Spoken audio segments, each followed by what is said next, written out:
今日繼續講田氏代齊。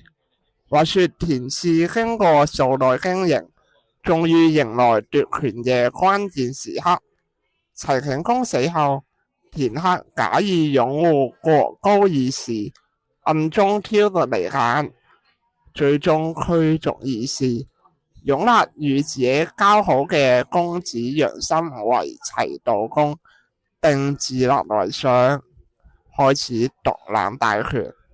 田克死後，其子田尚繼位，殺死齊簡公，擁立齊廷公，進一步掃除反對勢力，擴張田氏封地，甚至超過齊廷公嘅城邑。到咗田和執政時，姜齊最後一位君主齊康公曾得酒色，不理朝政，田和直接將其流放海濱，自立為王。公元前386年，田和請求魏能侯代為稟告周天子，最終被冊封為齊侯。田氏正式取代姜氏，完成代齊大業，拉開咗戰國七雄嘅新格局。